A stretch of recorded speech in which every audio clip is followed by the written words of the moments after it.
Alright, everything looks good. Just adding a few more small tags here. Let's lower that sound volume by a touch. Alright, everything looks good. Let me just check my drive space, make sure I have enough storage for tonight. It's a little thin. I'll probably edit 1 or 2 videos in the break between this stream and the 8 o'clock POG op, but with any luck, 90 gigs should be able to cover it. Everything seems good on everything else, and yeah, we should be fine.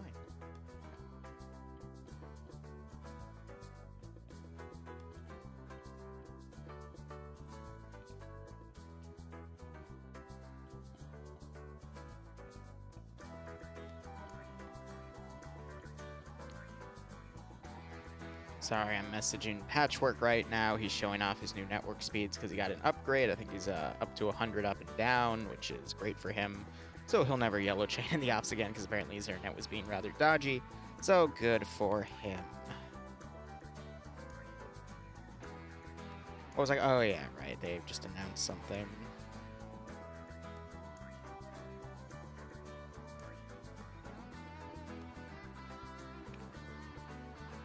Cool. You're doing Mike Forrest with, Oh, actually, this is the private server. I don't think I'm allowed to announce that. Alright, well, one of the things that I am with on the side is doing something cool, but... I joined that, but I'm busy with OFCRA, unfortunately.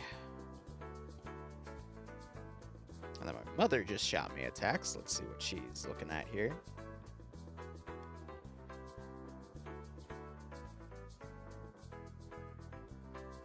Oh, yeah. She's prepping for a cooking competition. I forgot about that. All right, well, everything looks good. Let's go ahead, put the prediction up. Let's shoot for 20 minutes. That should be good. We'll win this OFCRA match. Where do I have that puppy stored? Let's do that.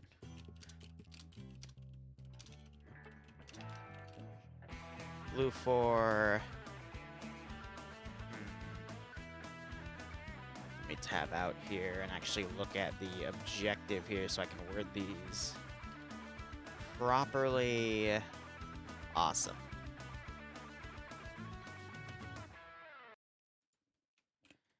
And then the other one is Wagner.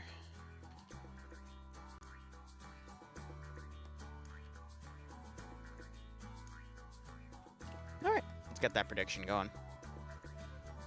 All right, awesome. So, Ezio hit me with that tier 3 7-month resub. Hey my sweet boy, I wanna spend my money on you, so entertain me. LCPL goat _ SG LCPL hype LCPL hype. Ezio, you're not gonna believe this, but you're actually playing in this operation because you're on the multi for the Twitch URL, so you're actually gonna be entertaining me for the next hour and a half, as well as the other 60 or so players within this event. Let me do a quick head count in TeamSpeak. Oh, no, we're up to 90. All right. 1 second. That is, I'm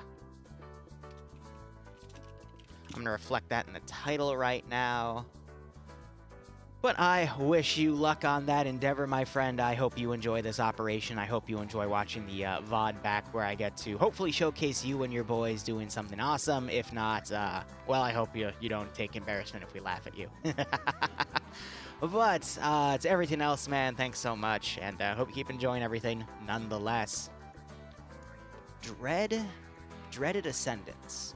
That is actually a pretty cool username. Welcome to your first stream, or if it's not your first stream, at least it's the first time you typed a message in.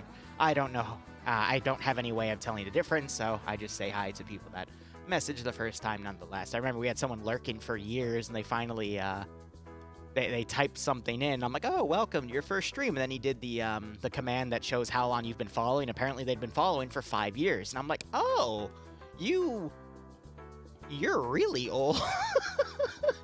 You've been here for a while. Like, he almost predated What's That. And What's That's been here for... I don't think anyone's been here longer than What's That, at least from then to now. There are, of course, people that have been here for longer, but, you know, over that 5 and I want to say 3 months, 5 years, 3 months mark. Oof. crazy. But otherwise, we've got an awesome operation for you guys today. If you want more information, you can always do the !mission command. I have the URL linked to what's specifically going on. It's basically going to be a battle for the UN Consulate. Blue Force trying to get UN members to safe houses, while Op Force trying to eliminate them. And there's also the Supremacy bonus in play for today. Streaming the operation, we have Ezio and Ivno who are in chat right now. When the mission officially starts, they will, of course, get off of the stream. We also have someone from FAWR streaming. I believe it's Nannard. And I think that's it. There might be another one, but to view their streams, all you have to do is !multi. Ilbanek, I think, is also doing it. But we'll see how things go, excuse me.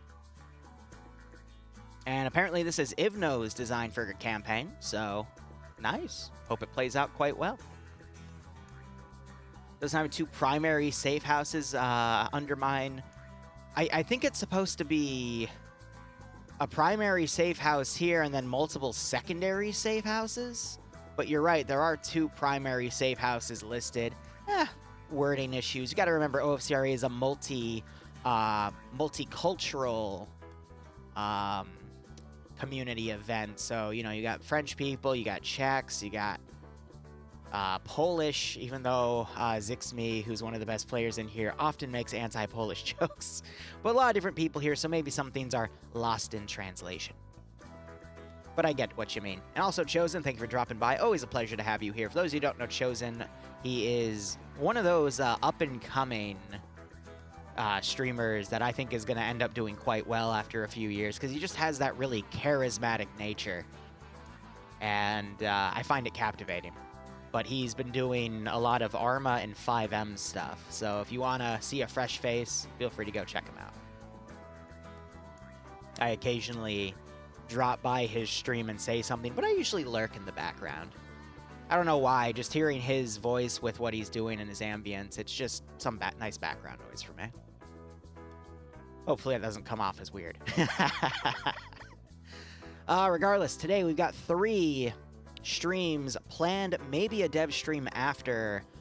This is the first planned stream, the OFCRA weekly PvP event. We have another stream at around 8 p.m. Eastern Standard Time where I will be Zeusing for Pog. We're going to start that up again. I'm going to do a Kaspersky style situation, which I can never pronounce that right. It was... Kaspersky is a mission that they run in TMTM that inspired me to make a version of it on my own, where they basically take a VR map and they build a bunch of random crazy stuff on it, and your goal in that mission in TMTM is to basically act as antivirus software and disable a bunch of viruses in a joking fashion. But I've taken it as, in terms of my version of it, is to literally you go into the quote-unquote Arma server and restart the Arma server. So we have a Warthog run built into the mission. We have just a lot of other memes in that scenario. So it'll be a fun little, you know, welcoming back of my Zeusing back in Pog. And I know that they've, you know, had a little bit of tensions with some of the ops they've been doing.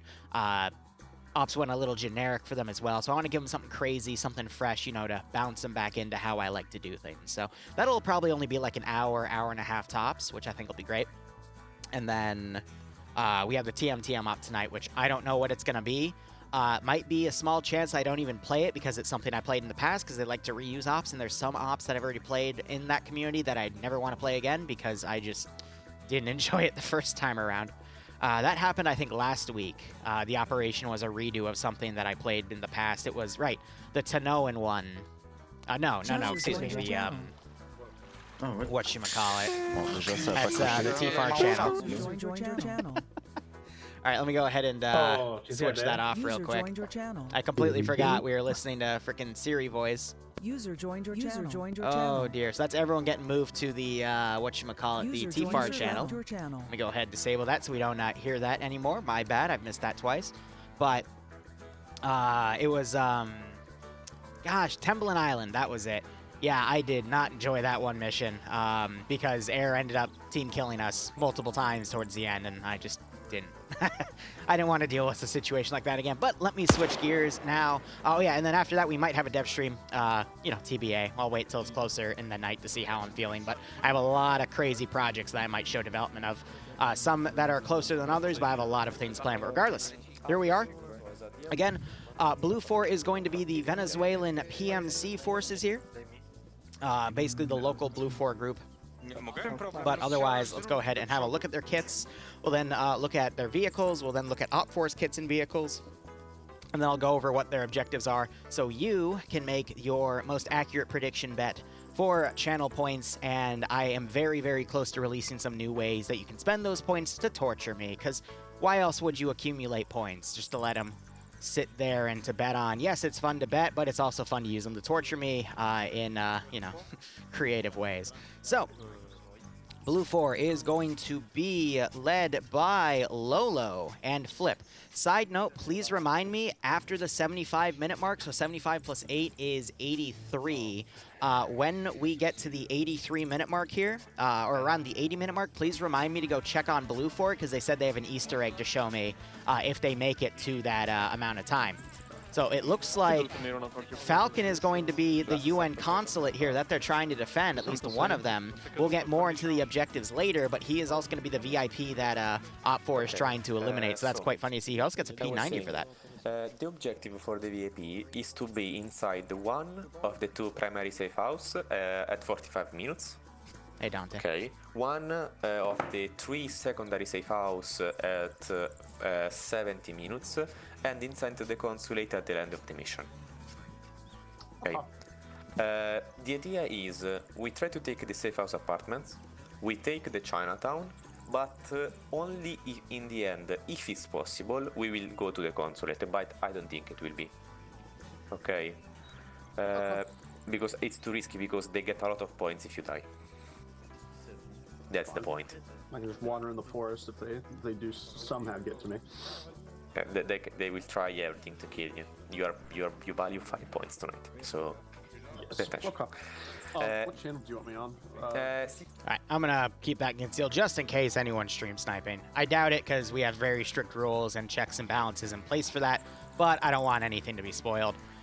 But regardless, so Falcon was almost not going to play tonight, but now he is, thankfully, because he misunderstood something that NASA, who helps run these operations, said to him, but he is now going to become the objective for the first operation, which I think is really, really cool. Otherwise, looking at the Venezuelan forces here, since we have 5 minutes remaining before they start, we have 5.56 rifles. I forget which these are called. They're like the RIS-21 or something.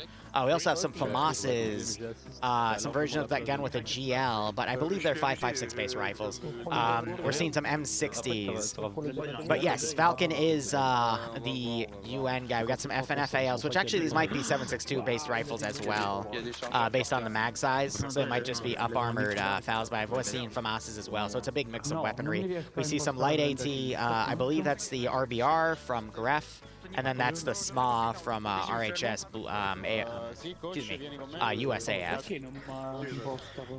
But if you know that weapon, feel free to remind me what that is. But I believe that might actually be a 7.62 base gun.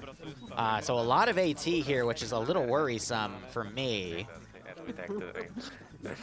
And it looks like they just shifted that out. They gave Command a P90 and they gave him a scope. Wow, they're prepping Falcon for combat there. That's pretty funny. But otherwise, they have the, gosh, I forget the name of this, but it's an amphibious armored personnel carrier with a 50 cal and a 20mm grenade machine gun, or that might be a 40mm, but basically a boom machine gun.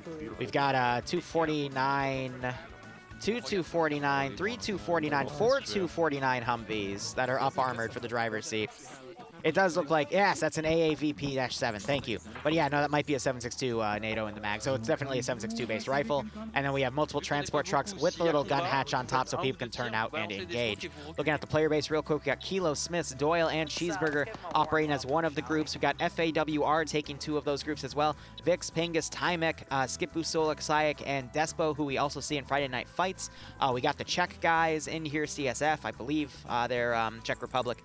We got Pogo, Cali, Roland, Ezio, Barnos, and Barros, and Benares, and then 2 of the CSF guys commanding for Blue 4 as well, and Falcon being the HVT.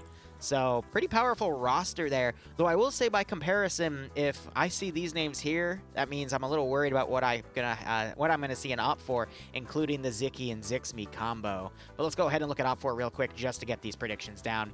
and to help you guys make all of those decisions. So you've got police, Gazes, an M134 minigun SUV. These are up armored by default as well. But Wagner is usually a Russian-backed PMC, but I am seeing a mix. We got some M4s. We got some, oh my god, some AK-74 with NPZ rails to allow for... Actually, that's a Russian optic, but at least I think it is. But they might have NPZ rails to allow for Blue 4 scopes on them as well. We see some PKPs, SA-58s, some M136s. Big mix of weaponry here. But with all that heavy armor, I'm trying to see if they have got... Oh, okay, no, we also see some boats, some ribs with some 50 cals up front, some RPGs, some VSSs. Holy shit, okay. Interesting. And they're getting a little group photo here.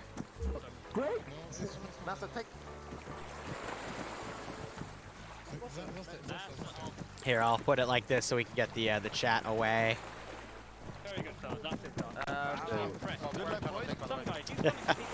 But a big mix of weaponry, mainly 5.45 and 5.56. We also see some SVDs, but they're taking the scopes off. Interesting. Interesting. And there's a 7.62 AKM over there. So yeah, Blue 4 have a transport APC, but OFCRA have a good mix of AT. I was expecting OFCRA to have a few more vehicles, but again, then again, that M134 SUV, I really hope we see that in action. That thing is a mess. But real quick, because it's about to start in 30 seconds, let's go over everything here. We have Flip for Flap and Ilbanek. Ilbanek is on the multi, by the way. They are going to be OP4 command for Wagner. Going through the groups, we got Mr. White, Mulinix, Tackle Rizbo, Manchotes, who is head honcho for OFCRA. He's the guy that, you know, leads the OFCRA community to run these events. Murdy, Foosh, and Andre here. Some good players in that mix. PHK, Kudaloo, Rick Hunter, Zixme. Zixme is important to note because him and Zicky, I would say, are some of the two best players, if not the two best players, within OFCRA.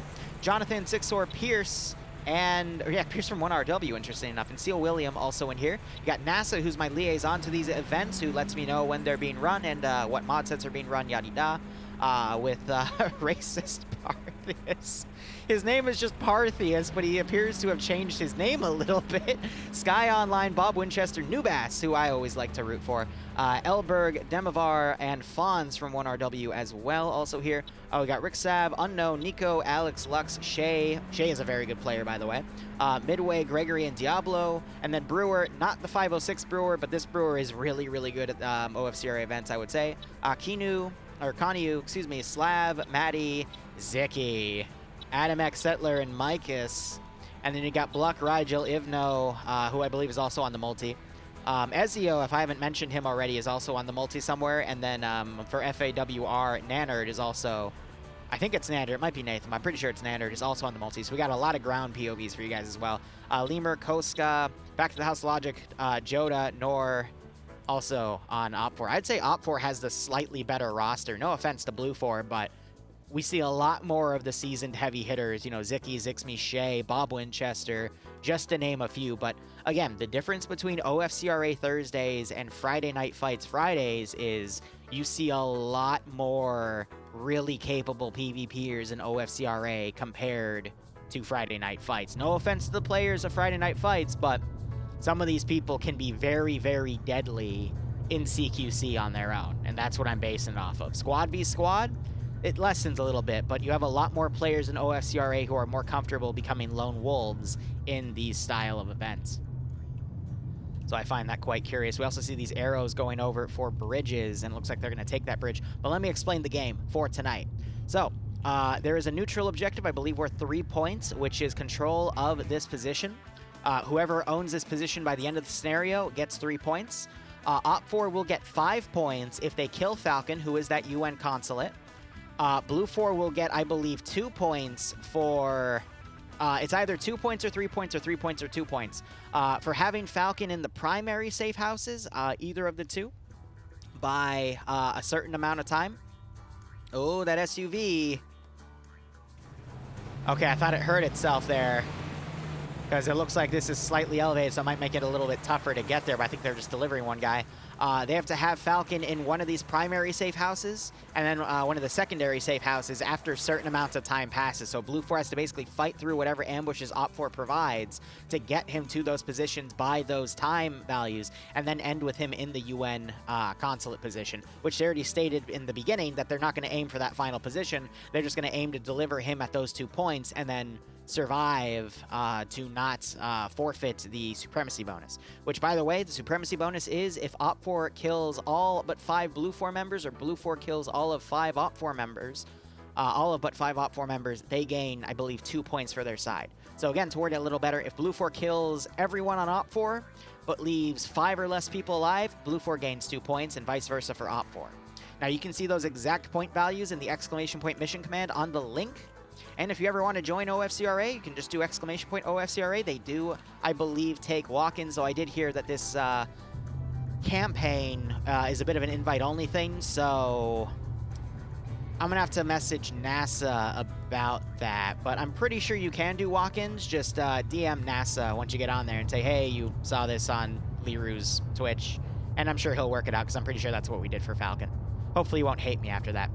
Iceberg, so the differences between this event and FNF is, like, both are Arma 3 One Life PvP events. However, Friday Night Fights does 3 rounds of 50 minutes. OFCRA does 1 round of about an hour 30. So there's a lot more maneuvering. There's a lot more grand scale strategy in these types of events. And I will be honest, you probably won't see combat in the first 30 minutes unless either side goes for a rush play. But usually the commanders play really defensively, so the firefights towards the end get very, very messy. But yes, another major difference is OFCRA do tend to have more assets, more air assets, more ground assets, and also no restrictions on things like autocannons or grenade machine guns.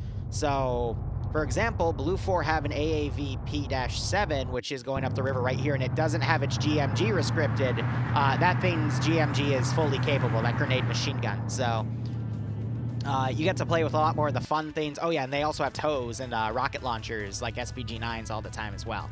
But it is a slower game. But I would say it's still fun. But I will say compared to FNF rounds, it can be a little more boring at times, but it can also be more action-packed at times because they have all those extra assets. So we already see the ribs coming down the river here. I think these guys are going to try to set up to take that primary safe house while they have this other group setting up to defend the primary safe house here. And OPFOR, this is going to be really interesting to see where they set up their defensive lines to try to eliminate the UN consulate here. Because there's a lot of different ways they could do this. They could spend all of the time securing the secondary safe houses, or they could try to rush to do the primary ones to eliminate the consulate early. But let's look at Falcon. Where is he right now? He's all the way back there with Blue 4 Ground Command, because they know they don't need to have him in the AO until a certain amount of time. So I think they're looking to secure one position to then be able to bring him in. So if I was OPFOR, that means they have 2 choices. They can either think that Blue 4 is bringing in the consulate to a position immediately, or think that they're going to bring him in towards the end of the time. So does OPFOR go for trying to hold both positions, or trying to assault one and getting lucky, and then if they fail that, you know, re-attacking one position and whatnot? But this is an interesting type of AO. And there's a lot of different strategies OPFOR can do, but it looks like OPFOR is trying to, you know, put all eggs in one basket here. No, that's not the right way to put it. They're trying to take everything. So they've got one of the primary safe houses already secured. They got forces around the other safe house that they're trying to encircle. But they're playing a very balanced playthrough here of trying to do everything at once, and I don't think that's the best idea. Oh, man, there's just so many choices here. Because when you think about it, I mean, Blue 4 has to deliver Falcon to one of two positions, and then one of 3 positions, and then one final position. So as OPFOR, how do you attack that? Where do you attack that, and when do you attack that? If you kill Falcon, OPFOR basically is going to win if they kill Falcon, points-wise. It's very hard for Blue 4 to bounce back if the UN consulate is eliminated. So knowing that, you know that Blue 4 is going to play very, very defensive with that Consulate and try to minimize the amount of time he is exposed and be able to be sniped. And then both of Blue 4's objectives only give them parts of that 5 points for the primary and secondary positions. So that gives OPFOR a lot of time to scout out where Blue 4 is probably going to deliver the Consulate and then set up ambushes to either try to eliminate the Consulate going in and out of the AO or just outright assault and hold both AOs. But I don't think that's a good idea, because if you strengthen one position, that's just going to push Blue 4 to go to the other position. So I would, as OPFOR's commander, spend some time, figure out where Blue 4 is going to set up to try to put the Consulate somewhere. Of course, have a small security team to the other position just in case it's a feint, but if you see a large amount of forces trying to go around one position, you can safely assume that's where Blue 4 is going to try to deliver the Consulate, and then I would just barricade that position. You know? Prevent the Consulate from getting in or getting out. Trap in Blue 4's major force, and then swiftly eliminate them or pick them off from a distance, or at least pin them down, and then hunker down the remaining positions, hold the UN, the final UN position, which is also worth points of itself, and then, you know, be able to patrol around the other secondary positions to prevent the Consulate from continuing to score. But if I was OPFOR, I probably wouldn't plan for a direct offense unless the opportunity presented itself.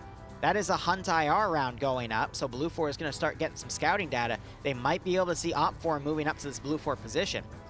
But same on Blue 4's side, I would send an advanced team, hold the position, secure the route for the Consulate, bring the Consulate in, and then while that was going on, I'd probably start scouting the secondary positions and have a good idea of which secondary position I wanted to go to, and then rinse and repeat. And then hopefully my guys on the ground would be able to hold any OPFOR pushes that are made, because as the commander, you can have a solid plan, but if your team drops the ball and loses the PvP fights, there's not really anything you can do about that. But that is just some insight on what's going on. I'm a little surprised, though. We're at the 10-minute mark, and we're already starting to line up 2 different firefights here, possibly a third. It's really rare that you see early game PvP with an OFCRA. I divide OFCRA into 3 sections. Technically, there's the 4th of the first 8 or 10-minute safe start, and then you have the first 30 minutes, which I call the early game. The next 30 minutes are the mid-game, and then the final 30 minutes are the end game. Usually, you see action start up in mid-game, but this is going to be an early game scenario, which is going to just have more questions to be answered of who's going to win the early game fights, who's going to get the edge early on, and how is the team that loses the edge in the early game going to adapt and try to push back? Because I've learned from watching OFCRA for over a year, just because you lose the early game doesn't mean you are out of the fight. It's still a good 50-50 of if you're going to win or not, but you have to see some major adaptation in order to get that. But that also means that some forces are going to turn into lone wolves, and those lone wolves can get behind a single enemy squad and just completely annihilate them. I've seen it so many times in OFCRA. So we'll see how things go. How did Falcon end up being the HVT? You're going to have to ask Falcon. I don't know. Great pickoff by Ronald and Barrows there, taking out Bob Winchester's battle buddy in the open, but Blue 4 have a pretty advantageous Overwatch position here, but you're hearing GLs going off over at this position as well, as we're seeing all of these small firefights starting up. Ooh, the truck goes off. That cuts off that FAWR group's ability to escape via vehicle. They're going to have to go on foot. Thankfully, OPFOR doesn't have another force here to encircle that small group, but I see OPFOR winning that firefight against 4 people. This fight, I think Blue 4 is going to be able to hold out. This fight, I have no idea. They do have a vehicle. They have 2 vehicles there, but I believe these guys have a good chunk of AT. No, they have no AT. Ooh. We'll see how good their marksmanship is, but these are up-armored. And it looks like they've already been aggroed, and one... Ooh. He got picked off, so I need to now mute myself in TeamSpeak because people are starting to die, and when people die, you can hear them in the spectator channel, which I'm currently in because I turned my TFAR add-on on to be able to listen to their local comms like what we heard in the brief. So these firefights, it could go either way, but OFCRA's taking some pretty nasty casualties here. I'd be curious to see if Bob Winchester's able to get up here and pick off these guys on the side, but Roland's a good player, Barrows is a good player, Ezio, who's on the multi, is a really good player. He might be outmatched, but the FAWR guys are getting picked off right here. They're reduced to 50% strength, doing their best to hold off, but that is way too many OFCRA for them to take on. They are starting to be flanked. And Nannard, who is on the multi, I think is going to be the first multi-death to go down. He's on the radio that got that sweet, sweet T-Far animations going, but I think a GL was just fired. I'm pretty sure that was a miss. And these Iranian OFCRA guys are making a push. They knock the gunner out for that vehicle. They're doing a heavy infantry push here. GL knocks NASA to his feet by Timek. These three Blue 4 guys are trying to flank. That other vehicle has been avoided. Timek getting taken out by Demovar, doing a very aggressive infantry push. But Blue 4, by pushing their force to flank, have allowed for OFCRA to do a massive infantry push, open this field, and basically clear this position. Decisively taking it. Now these three Blue 4 guys are out of position as OFCRA has been pushing. Though they haven't noticed, they were just shot on the rear by enemy forces. So Parth shooting up at Timek's body. Interesting ragdoll animation there. Looks like OFCRA is realizing Blue 4's behind them now. Sky Online getting taken out. Nubas a little confused here. NASA also going prone because he was shot at, but now Blue 4 is repeating OFCRA's push action. Nubas now getting into cover. NASA taken out from the rear by Vexen. And OFCRA, they heard those gunshots, but I think they assumed that it was just friendly forces behind them moving up because they didn't realize where they were in that formation. Nubas getting the great first shot there, but Despo shooting Nubas in the back. Blue 4 still taking heavy casualties here as this fight is going to end up becoming kind of a stalemate as both sides just take heavy, heavy casualties. Nubas getting double tapped there. Sky Online is unlikely to wake up because he's been down for a little while. And meanwhile, these Blue 4 groups, I don't know what they're doing. This OFCRA group's still been able to maneuver around. We still have Nannard alive, holding out the best he can. Little maneuvering being done elsewhere. Blue 4 still has, both sides still have forces in reserve. But this early game fight seems to be favoring OFCRA because the other two, well, as I say that, so you see an OFCRA guy get picked off. Another OFCRA guy picked off as well. I believe that was Timek. And you got this vehicle coming back around. Parth trying to put a GL on this up-armored Vic, but it starts suppressing him. Another GL goes off. That actually managed to kill the driver of the vehicle, because you don't see that +1 there anymore. Now he's trying to suppress. Parth trying to line up a shot through the window. Solak here doing his best to hold out. Starts firing again. Vex and Despo might try breaching, but these doorways are only open on that side. There are some windows. Maybe we could see Vex pop some grenades through. Looks like they're trying to look through instead to pick them off. And there's the pick-off. Sideways headshot by Vexen. And Blue 4 has officially cleared that position, but they took some pretty heavy casualties. Meanwhile, looking down over here, OPFOR now down to 4 guys. They had like 6 or 7 last time I looked.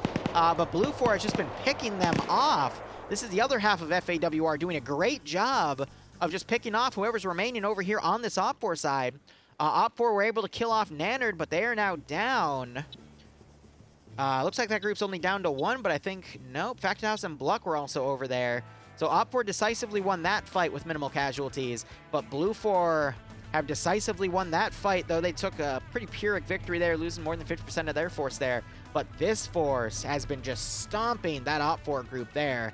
And right now, early game's starting to look in Blue 4's favor, but we have that M134 up-armored minigun SUV. And I say it's up-armored because it's the quote-unquote armored version, which means the glass is bulletproof. And that could stem the tide because the fire rate of that minigun, whew, it's gonna murder eardrums and murder anyone in its way. Ay, ay, ay. Been back thanks to the power of goats and hopefully to catch more streams. There's my screaming goat for your work, Warboss. Thank you so much for the 10-month resub. I hope you keep enjoying the operations. I do hope you get a nice kick out of this scenario. Anyway, let me catch up with chat a little bit here. Must go. It's been nice to... yeah, here I might come back on your next stream. Righto, Dreaded. Thank you for dropping by. I appreciate it. Hydrate, of course. And Pete, thank you for dropping by. Not sure if you're still here, but I always appreciate people coming by from the YouTube videos. YouTube's been kicking my ass, and there's not really anything I can do about this point, so I've just resigned to the new upload strategy. It was doing well, and then it decided to drop off the face of the planet. So I think no matter what I do for YouTube right now, it's just in the rut. But at least the RPM's been going up, so I'm still able to partially live on that revenue stream. But hey, it just means that, you know, me doubling down on things like Pay for Pain and some other new projects I'm coming out with is a good call, especially the new DayZ project we're working on too. I think you guys are going to get a really nice kick out of all of that. But we'll go over all that stuff in an update video, which, you know, it is February. It's the 3rd day of February, actually. So I have to make one of those and release it hopefully within the next 2 weeks. Real pays it? Nice. I don't know. We'll explain all of that in time. I'm also a little behind on the Patreon updates, but that's because I've been tackling so many crazy things. And we'll just have to see how it goes. Came here from OnlyFans. I wish I was sexy enough to have an OnlyFans, but hey, maybe we'll do one where we just take all the Arma 3 models and we just make lewd pictures of them. I don't freaking know. Whatever makes money, right? All right, regardless, we got Callie, Roland, and Pogo underscore here. Picking off some units here. Gregory's gone down. They're trying to hit Settler. Settler's trying to poke out to return fire. Look at Midway's also bandaging. Arma 3 cosplay OnlyFans.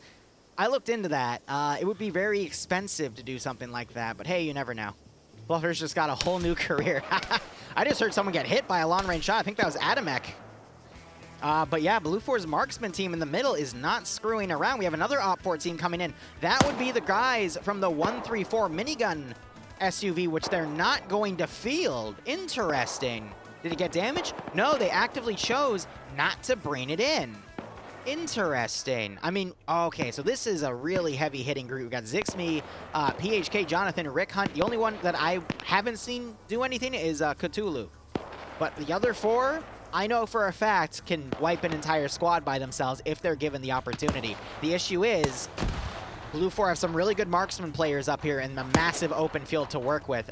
And I'd say OpFor's marksmanship from these guys is about on par. Zixme does a little bit better when he's in CQC, but I also trust him to do really well in his marksmanship as well.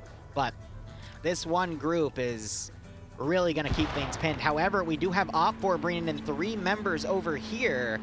Looks like members of 1RW might try to reinforce this one group or deploy somewhere else to push in. As long as they keep harassing this Blue 4 group, they could prevent Falcon, the Consulate, from being sent in to secure this position, I believe at the 45-minute mark, which is only 27 minutes away. And yes, if you want to join in on OFCRA events, do ! OFCRA. That is a link to their Discord where they keep all their information. And if you have any further questions, I believe I can... I believe he won't be mad when I say this, but go talk to NASA, NASA. He is my liaison to these events, and you can ask him questions. And if he questions who you are, just say you're from my stream. And, well, if he doesn't like it, he'll send me an angry message, and I'll deal with it. FAWR have lost one of their guys here. It looks like some counterfire from that OpFor group as they're now blindly firing up here. I think misreading where these Blue 4 units are. Bob... not exposed, actually. Utilizing the defilade here to move into the open. We got Ivno, Rigel, and Lemur, 3 really good players there as well, squaring off with the remains of the FAWR group. Also, fun fact, don't call FAWR the Raris or the Furries. They get mad. Your OnlyFans account. Again, maybe one day as a joke. Maybe as an April Fool's thing. We'll see. I am looking up creative new ways to raise money for the Lance Corporal Liru Happy Face Foundation. It is the foundation dedicated to paying my mortgage. And then after that, maybe charity. Depends by then if Bloodwind wants to get a bigger house or not. But we're just having fun with Only Turtles account. Oh my god, Bror. So Bror thinks I'm a turtle. Fun facts. He's Ron. And, you know, my green robe, it's not a shell, it's an actual robe, you know, he might have seen some leaked pictures, but they're Ron, you know, don't worry about it. So, 1RW has made it, they're now starting to crawl in. I think they're doing that by choice, because he looks like nope, there we go. I was about to say, did he beach the boat and accidentally cripple his legs or something? Because I've seen crazier in Arma, but you never know. And now we got Benaris. Part of this group, he is on his own checking the forested areas. These types of plays are really, really dangerous because one single guy getting behind a group of OpFor I've seen this happen time and time again in OFCRA, and they will wipe an entire squad pulling that tactic. They have to have a good reason to do it, because something like that is not always allowed, but I think he's just sweeping here. And FAWR have decided to push OPFOR to try to find them, as OPFOR has regrouped right here. They're all clustered together. A few well-placed GLs, if they are spotted, could be enough, and Blue 4 do have this nice little drop-off position to potentially utilize to take them out. That could be big. Otherwise, Blue 4 scouting out the other primary position and potentially going to move over to the secondary positions. They could also bypass the primaries and then go for the secondaries in the final position as well and still make enough points to score. Meanwhile, OPFOR are also holding bridges. They are thinking about boxing in Blue 4 and preventing them from leaving this area to get to these other two. Interesting, interesting, interesting. All right, I'm gonna... Oh. That's that ambush picked off here. A lot of grenades were just thrown by Burt there. You've got Gon's POV here. He's trying to find some targets, but he's also trying to keep his head down. He needs to be decisive on when he chooses to engage. He's got some... Oh, Burt on his radio gets headshotted there and knocked out. Great drop there by Gordy. Burt's body falling down the little bump a little bit. But we got Bob Winchester coming around. Will Gordy notice as Bob tries his flank? Meanwhile, FAWR losing the guy as Pierce is aggressively pushing. Gordy doing a nice flank here, trying to knock out Fonz, getting some hits, but otherwise not able to take him out. Fonz with that PKP, trying to suppress up there, but now you got Bob Winchester, might close the gap. He might not notice that Gordy's up here. Gordy is now planning a similar tactic. Spots Fonz, gets some more shots on him, but otherwise is unable to get the takedown. Burt just below him. If I was in his shoes, Gordy's, I would fall back even more and try to get right behind these guys. I'm really surprised Burt survived. Lemur getting picked off. Gordy utilizing the concealment here to get right back in the cover, as Bob Winchester's now looking around. I think Gordy might have spotted him, but Blue 4 reinforced by Despo and Vexen running in to join this firefight. Guys from the northern sector coming in. Pierce winning that 1v1 against that FAWR member, but Blue 4 reinforcing. Vexen taking out Pierce. Bob Winchester also knocked out as Gordy is debating pulling back. He is wounded. We do see some blood going right there. But this OPFOR reinforcement is actually being joined by more OPFOR reinforcements as they try a more unified push. But with Blue 4 reinforcing, now it's a bit more of an even fight. But when those OPFOR reinforcements arrive in about 60 to 90 seconds, I foresee Blue 4 getting pushed back here. But that's only going to go advantageous to Blue 4 because they have these really nice marksman positions. Another firefight between Vex, Despo, and Fonz here. Rigel trying to take the high ground. Gordy might try coming back. I think he gave a little bit of room to let OPFOR push up, but now he could get back and flank this position again.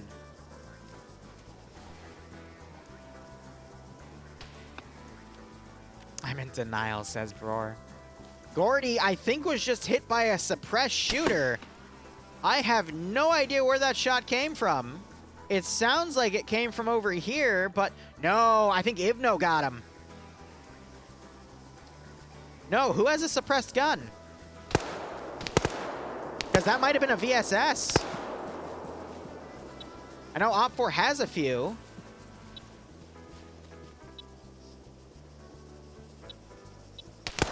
I have no idea who hit Gordy there. And Gordy's now down. Bob Winchester wakes back up. And now Blue 4 are in a bit of trouble here because OPFOR has the high ground on their flank. Rigel coming around, going low. Vex spots him, and is able to turn around that fight. Bob throwing a grenade down. Despo is knocked unconscious. And now it looks like this OPFOR group might be able to get the advantage here because they have the high ground on this low ground that Blue 4 has pushed into. Because Gordy went down, was unable to secure that flank. We've got Vexen trying to desperately bandage. He took quite a few shots there. I think Bob is going to be up here bandaging as well, utilizing this heavy concealment he has right here. Good call. And then he still has this open area locked down. Vex is in trouble. Solak is back here. But this is going to be a massive OPFOR group that might be able to overpower that Blue 4 marksman position. and this might bounce it back in the favor of OPFOR. They still have this force right here. Oh, some more heavy hitters in there. Ilbanek, for example, I saw Brewer in there. They could come in and just reinforce this OPFOR group and completely lock this position down.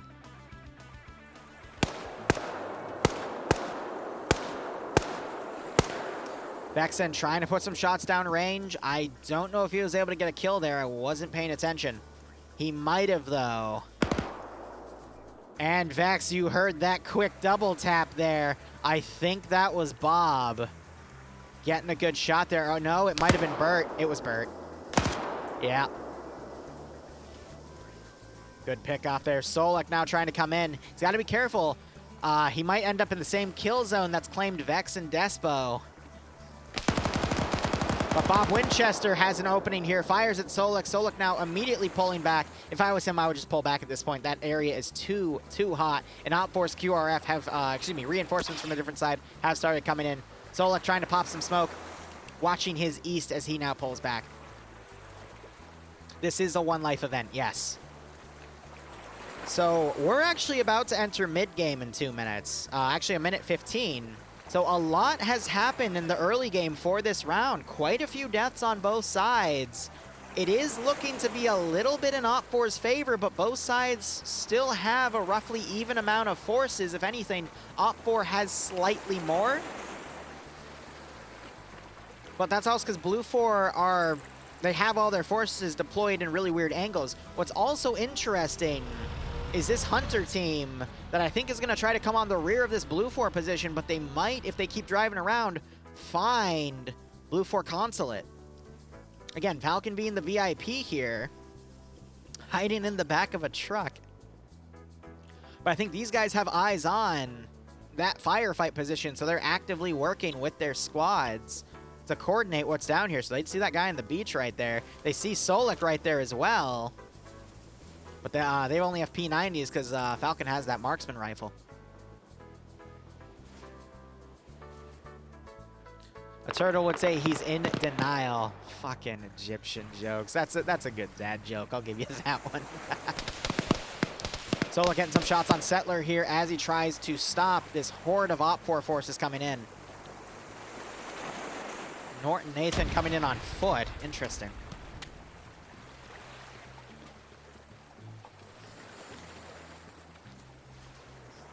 So I have to commend Solek for trying to hold this on his own. He's a medic, and I think the medics get the FAMASs. So he's only got a freaking red dot optic on that. But with all the smoke he's pushing, he's really obscuring OPFOR's vision here.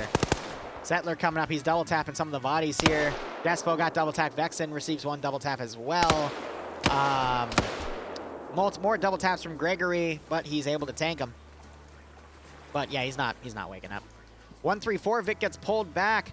Blue 4 and OPFOR, I think, are aware of each other's positions here and are actually engaging from range. However, that GMG can light up that tree line and do some pretty heavy damage to this OPFOR line. I think they're trying to look for positive identifications of these forces, which they might get in a second when this other group comes up as well. But that GMG could easily eliminate those two groups if given the proper angle and potentially turn this match around. Just because if OPFOR wins this fight but loses this one heavily, that could give Blue 4 a definitive number advantage to win the match.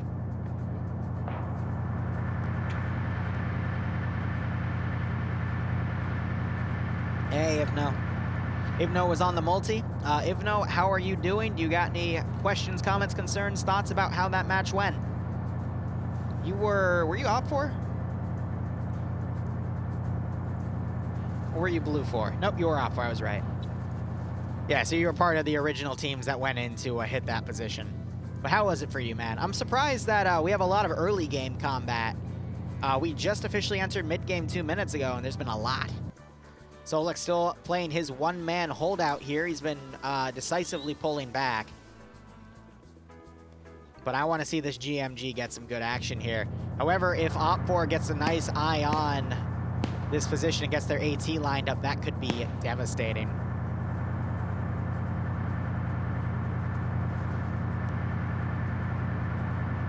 So Io would have lived. What do you mean by that for the polls? It felt fast, yeah. No, it was within the first 30 minutes that a lot of this happened, when there's still an hour to go. I'm waiting to see if that GMG gets a lineup here, but these trees are in the way. Looking back, Solik still holding that position. OFCRA dismounted. I'm just looking back here. I don't think Blue 4 knows that that group is coming up in addition to reinforce. Some 134 car has also come up to provide a supporting angle.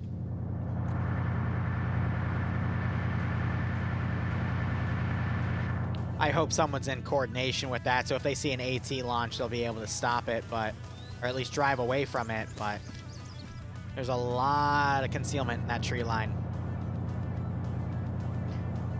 Vexen did go down eventually, I think by someone else, though. No, it was a mess in that forest. I don't think any, for an AAVP 7, I don't think any small arms will penetrate this. Because, you know, some Vics, like an old BTR 60, they can get penned by bigger calibers, but... Like, for example, the door of some M113 models from RHS, the back door specifically, nowhere else, you can pen it with 5.56, 6.5, or 5.45 if you mag dump it enough. I don't know, penetration values are weird. I once mag dumped half of a 200 round box into an Mi-24 and actually killed the pilot and co-pilot and brought it down. But it took over 100 rounds of just like spontaneous fire because the chucklehead was auto-hovering. Penetration. What's that with the funny jokes? Well, looks like OPFOR is pulling back because they realize the AAVP is back here, and that GMG could tear them apart in that tree line. So they're opting for the pullback. 134 minigun is also stationed over here. Blue 4 might decisively try to maneuver around over here. Ooh. This Vic pulling away. I don't know if they found the units over here. They're unaware, otherwise they'd be aggroing a little more. Falcon also hunkering down. That would be really funny if OPFOR found this position and ambushed them. We also have some fog starting to come on. Looks like, I forgot his name. Solek, yep, he just left. He was taken out in the tree line here as OPFOR pushed in. Now, OPFOR, they do have only 6 guys here, so I think Solek was able to get 1 or 2 kills before he DC'd. So this is going to be a 6-on-6, but Blue 4 have the high ground. Which I know we've been making some memes about it in chat, but hey, if you have elevation over your targets, it minimizes the angles of cover that the units in the low ground have, and you might be able to more easily pick them off, which is even more important because we've seen that these guys have had some magnified optics and they've been making some really good long-range engagements. They were engaging from up here all the way down to there and getting a few kills. So I think Blue 4 are in the better positions here. As I say that, Burt gets picked off by a suppressed rifle. That was Ezio. Again, he is on the multi. He's got a suppressed scar with, I think that's an MGO sight. Is that an MGO? Which it's meant to be a spotting. Yeah, he's got the freaking spotting sight for machine guns, and he's using that to pick people off. Oh, that's funny. So as you can see, like some of these mill dot lines, they don't have any specific area in the middle for a dot because these are meant to be suppressive weapons for machine guns to suppress like barns and stuff, not actual marksman sights. So I find that really funny that he is making headshots with this gun with a suppressing sight rather than an actual marksman sight. He's firing more into that smoke. I think he's doing it blindly, just to harass him, because we're seeing him shoot left and right all around this thing. But yeah, just to freak him out. It's a good call. What caliber do I need to penetrate your ship? Roar. Don't make me get the bonks we have for Barbarian just for you, buddy. Because I will. Improvise, adapt, overcome, exactly. But some of the crazy little strategies you see people do in PvP, or PvE in general, I always find quite fascinating. So yeah, people like Ezio up here that are able to do some great pickoffs. I mean, all of the players up here I've seen do something amazing. Yeah, no, Barros, Ezio, Roland, Pogo _ Benares, and Cali S. They've all done something pretty good in OFCRA, so that's a tough group to beat. And they've got some magnified optics, and they know where OPFOR is at the moment. And they have the high ground. Honestly, OPFOR is just doing a lot of smoke plays. I think they should get the 1-3-4 group if they really want to take this position. Hold up, the other Vic, they've been ordered back. I think they're going to try to flank this one position here. OPFOR moving some forces up. They're going to be pinned here. It's PHK, Zixmi, and Kudaloo. I don't know too much about Kudaloo, but the other two are really, really good. Oh, they're trying to snipe the 1-3-4 Vic with that 50. This Vic could probably survive 150 cal to the glass before it gets broken and penetratable, but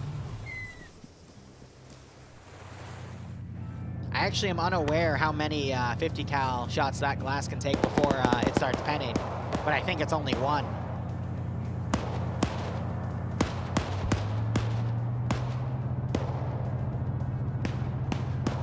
But I think they're just trying to keep this force pinned. That's why they're having some of the forces redeploy on the tree line loosely, so they can keep those guys there so this force can get right behind them.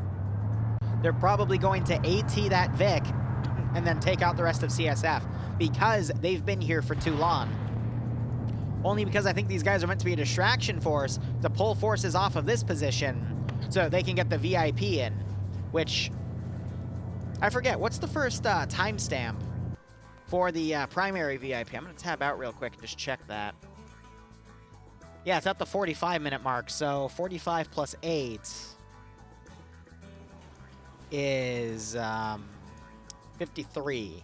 So they need to get Falcon into the primary safe house here within the next 5 minutes to get those points. So they might forego that because of hostile forces here. But we're going to start seeing these guys mount up in a few minutes if they're going to go for that plan, because they'll probably just travel up the SSR. Again, I think OPFOR would have benefited from just locking down the MSRs and preventing any forces to escape or any forces to come in, rather than these multiple different assaults at different vectors here, because Blue 4 has been able to repel them. Granted, with heavy casualties, but they've been able to repel them nonetheless. But with this opportunity here, OPFOR's got a really solid shot at eliminating this entire Blue 4 group with this flank attack, because they've got some really good players on this side. They got Ilbanek, the 2IC. We've got Korska and Joda. But the really heavy hitters, Sixor's a heavy hitter. Andre's pretty good, but I thought I saw a few other people. Brewer, for example. Yep, Brewer and Ziki are the two really good ones in there. And Ziki has the AT. And he's got a V, I believe that's not the VL round, that's the VS. But that's an improved AT warhead. And they got Brewer and Joda with M134s. Any one of those could destroy that one vehicle. Otherwise, we're seeing some long-range 50 cal shots as they suppress this one area over here. I think if that Blue 4 group gets wiped, OPFOR is going to be in a good spot to win it. They have pushed a Blue 4 group all the way around. I think they're going to try to go for the UN Consulate position. Because what we could see Blue 4 do is completely forego taking these positions. They could stash Falcon somewhere, and then they could just push all their forces to hold the UN Consulate position, gain those 3 points. As long as Falcon doesn't die, OPFOR can't gain the 5 points from killing him. And then Blue 4 can just gain the 3 points from the Consulate position, not focus on the safe houses, and then still win 3-0. Because OPFOR's only way of scoring points is holding that UN position, killing Falcon, or the supremacy bonus. So that's a nice adaptation of strategy we're seeing Blue 4 do, which makes these guys a little more expendable in the long run. Oop. They're prepping for transport. They're going to go for it. They're going to go for that. OPFOR is pulling their forces back. They're going to concede that apartment victory instead, going for the wipe right there, and then to hold the secondary positions. Interesting call.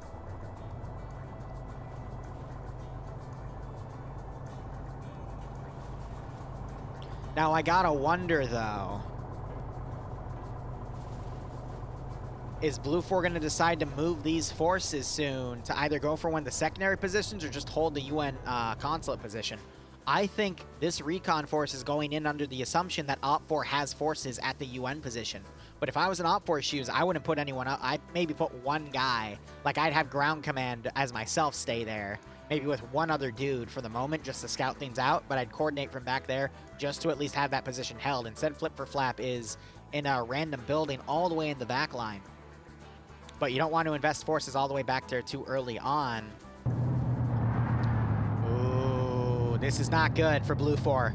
AAVP in a pullback position as Blue 4 is pulling back in the forest, unaware that OPFOR is in between them. This thing's dead. This thing is literally dead. They have no way of knowing. There's the AT. There it is.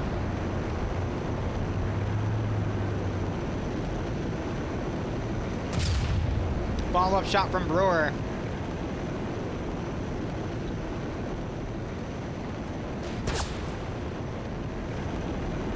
I think they're trying to get to go catastrophic, but yeah, no, this thing... Had gets out. He's on fire, though. More AT going in. Had, yeah. Yeah. Other guy burns alive. Not a good day to be an AAVP driver.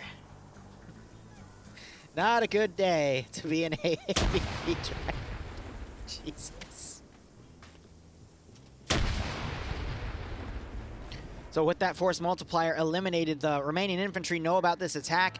OPFOR sending a few units to confirm its kill. That could potentially allow for this Blue 4 group to get some easy shots, but they need to do some quick maneuvering because it's only going to take OPFOR a few moments. They sent Zicky and Brewer. Two guys are going to be really, really quick to confirm the kills of this Vic.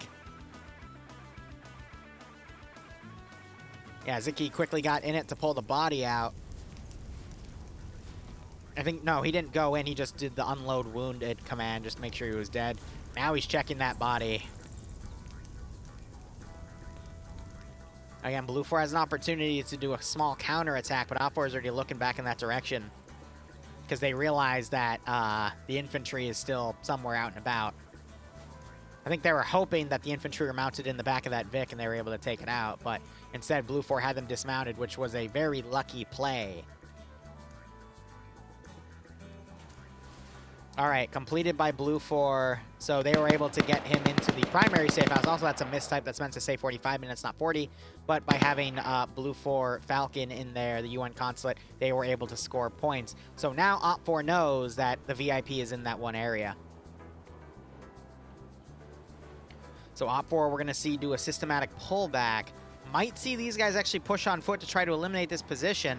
Maybe we'll see a small counterattack because they might try to kill Falcon, but I'd say Blue 4 now need to pull Falcon out of this position immediately to not risk him dying, because if OPFOR kills him, they get a big amount of points and Blue 4's not going to be able to bounce back. Yeah, right, Ivno?